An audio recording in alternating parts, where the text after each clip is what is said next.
later, my name came up in the paper and the radio that so many of us have been selected to come and join the British Army. So the British Army came to recruit, and I think the idea was to recruit about 50. But they were so overwhelmed by the people that wanted to join the British Army. I did tell my parents I was joining the army, so it's a week before we left Fiji. I told my mum, I said, look, I'm joining the army. And they cried and cried, and they couldn't say anything to me because I've already decided I was going to come and join the British Army. Together with other Fijians that were recruited, I was a member of 212 Fijian soldiers and 12 women that volunteered to join the British Army.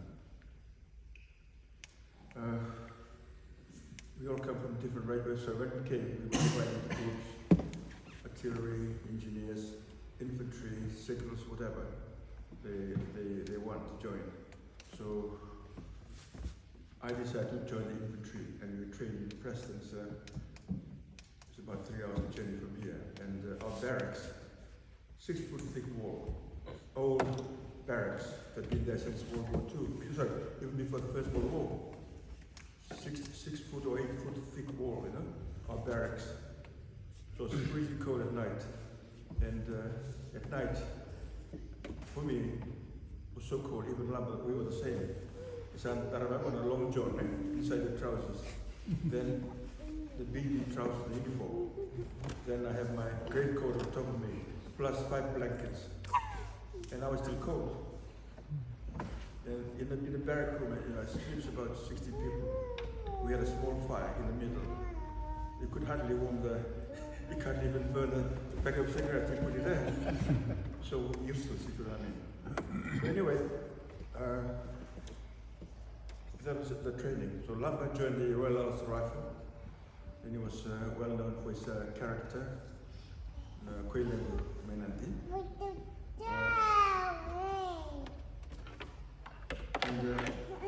I'll have to cut it short, otherwise I'm going to be all day. And the best is for you to ask questions, so I can give you the true answer. There are lots of stories that you've heard, okay? It's not quite true. So, spoken by people that don't even understand, don't even know the truth. But I'm proud to be here, take any question, all of you here, okay? And I will tell you what actually happened and what we did. And we are so proud to be Fijians, okay? And we came in the name of Nandi and also Labalaba. And I was very, very proud, and to carry the flag for the Fijians. So when we joined up, we were posted to Germany. We spent 3 years in Germany, and we were very tired of doing exercise every day. We were told by our commanders, the generals, that the Russians were going to come and just take over, drive through and take over. And we were sort of baffled by what the general told us, that the Russians would come and just drive through you. And we thought, oh. So Lava was joining our Royal Ulster Rifle. He went to Ireland, he did the training there. I joined the King's Own Border. Then I was in Germany for 3 years, and I was bored for 3 years in Germany. Exercise, clean your weapons, clean your trucks. And every day you do that, and every week you were tired of doing exercise, and by this time you were lucky. The recruiting team came to Germany and trying to recruit people to join the SAS. And to me, I thought SAS was a special service. I thought it was the Royal Air Force. I put my name down, and do you remember John Beniki? He joined the Fijian Army first. Good rugby player, and we volunteered together in Germany with the SAS course. And our talent is so, they got no drive, So the people volunteered to come and join the SAS.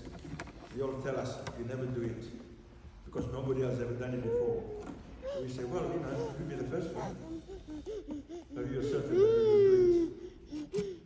And anyway, so we volunteered, come get selection in 1964. And we did selection. There was 120, just very quickly, 125 people that did the selection. Only 6 of us passed. And 2 Fijians, and the rest were paras, And they were big guys, and I was about that stone. You could throw me away or push me away, but throw stone quickly, So anyway, we did the selection. Out of 125, only 6 people passed, and we were very proud to get through. And by the time we do the last day, we were so tired that I could fall asleep standing up. You can talk to my instructors. I was so tired and exhausted. My feet was bleeding. My back was killing me, and I got cut on my waist because carrying a heavy burden. But anyway, I won't live with that, and I deserve what I get. And that's what we got. So anyway, yes. First speaker that came to me was Torren Rotuma, Fred Marafono, very famous guy too. Then he also passed. Then me and Wilson passed the selection too. Then Talaiasi. I think we had about 8 regions in SES, and we were very proud of it. Okay? What we do, what we learn, what we believe in. We believe in the Lord, we believe in the training, and we respect our bosses. And anyway, to go further, when we joined the SES, we went to Oman in 1960.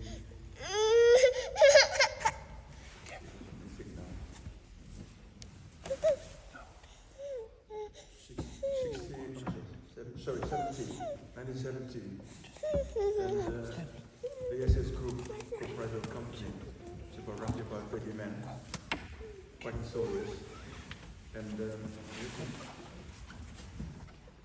so went and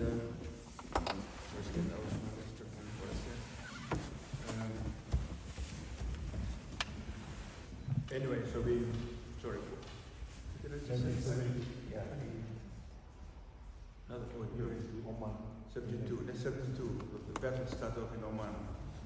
Oman was a small country, and the thing is, the Russians, the Chinese, were trying to take over Oman. They tried to wipe out the Muslim religion. That's why they came there. And when all this happened, we were so lucky or unlucky to be in Oman at the time. And all we were allowed to do when we went into Oman, we weren't allowed to go out in the hills, because they were worried in case we start a big war or something like that. So all we did was go out to foothills. That's all we do. And we were there for about 3 months, and we were getting bored, doing nothing. We can't go out, we can't do anything. So I started a medical, sorry, okay? Oh, no, thank you. It's okay, you put it. So it's going to be long, but I want to tell you the truth and what happened. You've heard some new stories, but it's all rubbish, okay? But I'm telling you the truth, what actually happened. Going from there, we joined the regiment. Lamba told me he wanted to go back to Nandi to look after his family, about 6 years in the regiment. And he was in Cyprus, with his battalion, Irish regiment. And our squadron, B squadron, was selected to go to Oman quickly.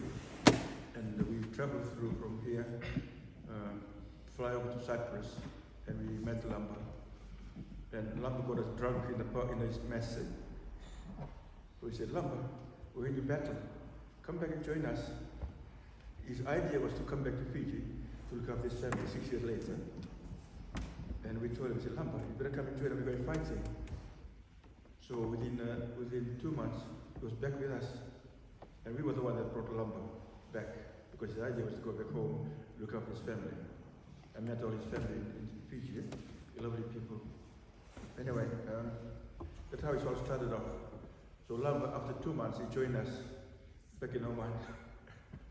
And Lamba, somehow, he told us very, very privately, I'm not going to go back to Fiji. He said, why? I'm going to die in Oman. He told us, secretly, nobody knows. But for me, myself, Talai, who knew that Laba told us that he's not going to go back to Fiji. He's going to die somewhere, but not, he didn't say Oman, he just said, I will die here. And to us was we were heartbroken when he said that. And he meant what he said. Anyway, okay, let's go a bit further. 19th of July, we were there in a place called Mirbat in Oman. And we started to serve there. Lamba was joining us there, and Lamba was still in his head. But I'm going to go back to Nawak and look after my family. So as things go by, we were not allowed to do anything. And we got so bored in Oman, the village. We can't go out on patrol. We can't do anything. So we were sort of getting bored. And when you get bored, you do silly things. So what I did was I was a paramedic, and I started a medical clinic in Mirbat. So we started with about 2 kids and a few others. And after a week, I had about 50 patients. I told them, I said, look, we haven't got any medicine to give you. All we have is a patrol medic. So we have a couple of gunshot wounds and serious wounds. So, but anyway, whatever we had, we gave it to the people. We're going to care up there. What they believe in is injection. It's going to kill everything. It's going to do everything to them. So I lock me back and they tell us, can I have a needle, please? So you don't need a needle, So anyway, we run out of medicines. So when they come in, just to satisfy them, I gave them a wonderful injection for the iron injections. But we tell them the truth, they don't believe us. I want Ibri, never injection. So we have to do it to satisfy them, because injections kills everything or sorts everything out for you. So, can I sit down? Do you mind? Yep, please.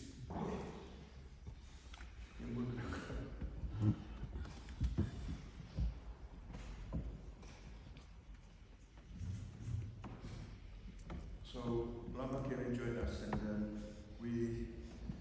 Lamba came and joined us in where I was in Mirbat, and Lamba came and we went to where I was. Jim Talai, a guy from Labalaba, was in the next village called Taka, and we're about sort of 50 miles away. But we don't use the road because the roads have been mined by the enemy. And the only way to go from our place to that place is by boat or by plane. By that time there was no airfields in Mirbat where we were. So when the battle started, I better move forward quickly, otherwise we're going to be all day. And any question you need, stop me, and we can really recoup from there. Please don't be shy. Okay? I'm here to tell you the truth, and I'm so proud of my Kuileko Labalaba, and I'm very proud of him, and we serve together. So anyway, when the battle started, in the army, there's such thing called Part 1 orders. Everybody should read in the battalion or wherever. And I remember this time, we were in Mirbat at the time, we always joking. And he says on Part 1 orders, there is a lot of enemy troops gathered up in mountains, and they have weapons, and all our intelligent people, they say, oh, it's not possible to gather all the amount of troops, weapons, and everything else. They can't believe it, somehow. And that's what happened. 19th of July, they attacked us early hours in the morning, about 5 o'clock in the morning. Oh, sorry, just before I say that, this was our last day in Oman. I think we did 5 months on operation every day, and this is our last day. So, we, just to be truthful, we never drink. They used to give us resupplies with food, fresh meat, fresh bread every 10 days. So we all rationed at night, and it's our last night. that we completed our tour there, and we're ready to go back to UK. Then it's the last night, and we thought, well, why not have a coffee with some whiskey or Bacardi or whatever. And we had a few drinks, and I think we drank about 2 bottles. We didn't get drunk, but we just drank and enjoyed, and so we were happy to go back to UK on holiday to see our families. So we went to sleep, and about 5 o'clock in the morning, oh sorry, before that, where we were in a village, Mirbat is flat, and up on a hill from us it's called Labalaba, where we put 20 Omani troops up there to be the sort of a warning to us if the enemy comes through. But the enemy came in early in the morning, slaughtered all the Omani soldiers that are up on the hills, so we didn't know what happened. It's about 5 o'clock in the morning when the first round hit us. Then, also, let me just go back, sorry, focus on it. The 25 pounder is an anti-tank weapon, and it is supposed to, you can have the gun crew comprised of 6 men to fire the gun properly. And during the last Second World War, we used mainly to hit the tanks, and it's a very dangerous weapon to fire. When it lands around you, it's you've probably seen some movies, okay, the pictures are in that. When the round landed, it's all full of holes and everything, so it takes everything out. So anyway, so we were there, and sorry, I'm just going remember from me. We did train in total about 25 pounds. We had 12 hours. The guy from the TV came up and said, look, this is a 25 pounder, how you fire it, and you need about 6 men to crew it. But they said, oh, but we have how many gunners here? 2 of them to run the gunners. I said, okay, good. So we learned quickly, we didn't say 12 hours, that's what we did. And we believe in ourselves that together we can do it. So that is all started. First thing in the morning, I've already sort of, sorry, I'm just slightly overtaking myself.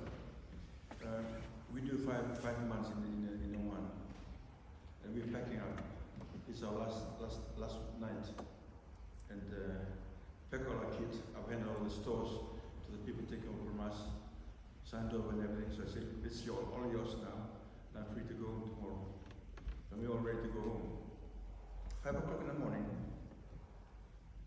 we had the first gunfire. It was, I think it was a rocket from the enemy.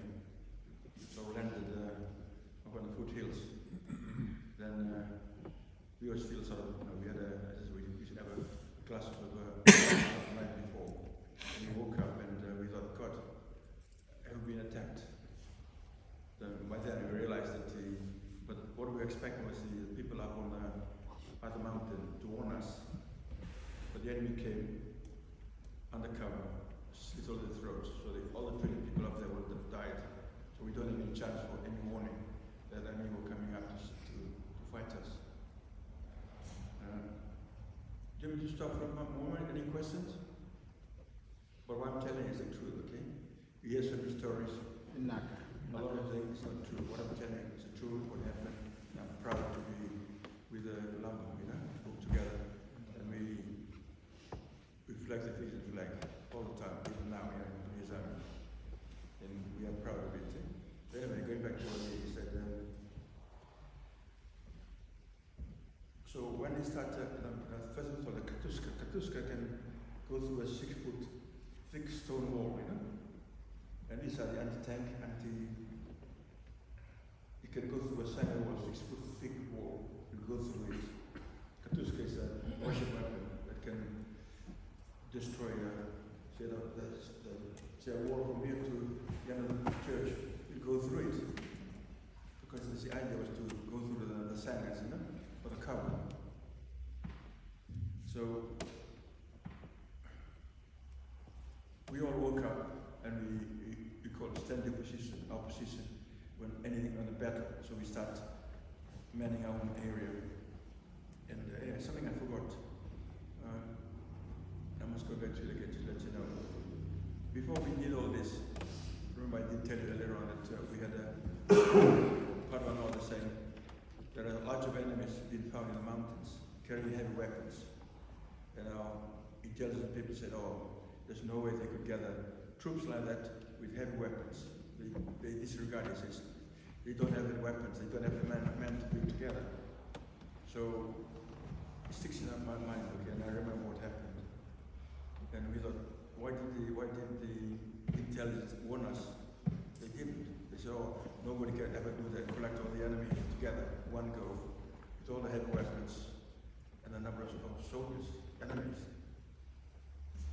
So 5 o'clock in the morning, as I said to you before, the pickets already been slitted, their throats have been slitted, so they died, 20 of them. And I think only one was still alive. And what he did was, he fired his weapon accidentally. And that's what conquers us in a bad house. So then we take a position. We ran from where we were, where our house is, a safe house. It's about 800 meters away. We have to sort of run 800 meters to face the enemy up on a hill. So when the first round went, we took up position like in the army. You got a designated area where to go to cover the enemy approaching. So Lamba first ran from 900 yards under fire to men 25-pounder. But I was still firing a mortar from about 900 yards away. And Lamba got there and he started firing 25-pounder. Then but unluckily for us, the weather was so bad. The Harif is called like a monsoon, you can't see anything in front of you. The clouds dropped down to about 50 meters high. So we cannot fly any jets, can't fly a helicopter or anything. So we were sort of cocooned in a small area. So is anybody want a question? I'm sorry I'm carrying on long, but I want you to know the truth. Any question? We've got another 5 minutes. Sorry? We've got another 5 minutes, then we'll go out Okay. to Lumber's grave. That's okay. Good night. So it all started. I remember gun, and I was still down the border firing the mortar. Then Lamba called on the radio and said, oh, I've been chained. But in the books of the story, it's not true. Lamba never gets shot on the neck. All he had was a ricochet. When you hit a rock, you ricochet out, part of the foot or whatever. It's just small one in the chin. And I just called Lamba. I'm okay, don't worry. I've just been chained slightly on my chin, but I'm okay.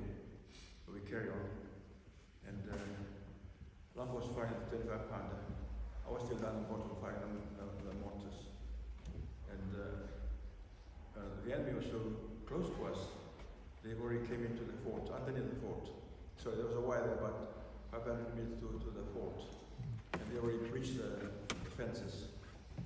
And they already inside the fence. And they start coming forward. And Lamba was still there on his own. And I say, I'll come up now and join you. So I did tell my boss, our troop commander, anybody else, pick up my weapon and I was wearing a pair of sandals, would you believe it? And I ran from there with all my weapon and ammunition, but 400 rounds around me, and I ran up to the top. And as I got there, Lamba was fighting on his own, firing 25-pounder on his own. Then I said, Lamba, where's the Omani gunners? They're not here. I said, they probably still locked them up in the fort. I said, Lamba, just carry on, I'll go and get them out. 10 minutes, I was standing there knocking the door. It wouldn't open, they frightened. So I went and kicked the door in. I said, get out here. Follow me, okay? Just follow what I'm doing. I'm gonna duck and dive and stop to dodge the bullets. So I was lucky I didn't get shot at the time when I was knocking on the door. So I finally dragged them out. And I swore at them, sorry, excuse me the language. I swore at them, get out here, you coward. So they ran past me and I said, look, just slow down, duck and dive while we go towards it and join Lamba. as we left the door, the fourth door, one guy was behind me and he got shot from back. And he goes straight on the floor. I couldn't do it if I stopped. I'd been dead. And Lamba was still firing, and I said, Lamba, it's just you and me now. There's nobody else to help us. So we were joking, Fijian, right? We just carry on as we did, and we kept laughing at each other, swearing in Fijian, and but we somehow managed to slow everything down. And by this time we were confident that we can hold them. And by this time, when I came back to Lamba, we were surrounded. Can you imagine, it's a fort there, and the enemy was surrounded our fort. It was about 5 meters away from the fort. They were in breach, safety-wise, that we built from about 500 yards away. They were in breach that, and they're actually 5 meters from us, 10 meters from us. And we didn't give up. We just carried on. Lamba was still firing the gun. I came in. By this time, we were surrounded about 5 meters away. And we were not frightened. We were more determined now to fight them out. So I joined Lamba in a 25-pounder. And I was loading for him, and he was on the gun and trying to do the elevation, up, down, or left, or right.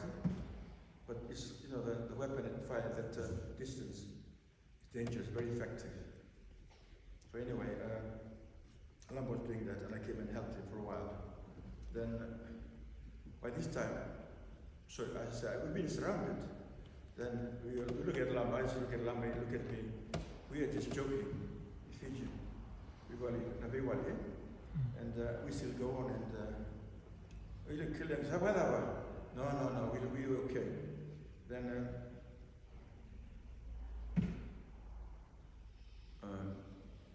Then my boss, my kid, was in the fort, our house near the beach, and trying to run him. His name was Mike Kelly, and he's a young officer. He's come out and got no idea to go out of battle. So we did not listen to him, just did what we think is right. So he decided to come to visit us, and I said, Lamba is wounded, and I think you better hurry up and come and help us. I said, but this time we were surrounded by enemies, and by the time the boss came up, Lamba was already been shot. And to me, the saddest time of my life was, Lamba, we always joke. When he spoke, I looked at him, and I saw the round, the crack of them, and I thought something's going to happen. Somehow I looked at Lamba, and I saw the bullet in his neck, and he died straight away. And to me, that was the saddest day in my life. I cried, I prayed to the Lord, and I'm sorry that was the end of Lamba. We fought a true battle, we fought for our rights, and we are so proud to be in the SES. We fought him to the last man, which we did. I think that's all I can tell you. We're very proud of everything we did, and I hope you all do. Can I give you some time to ask questions? Don't be shy, please ask questions. Please, I'm here to help. If that's okay, we'll reserve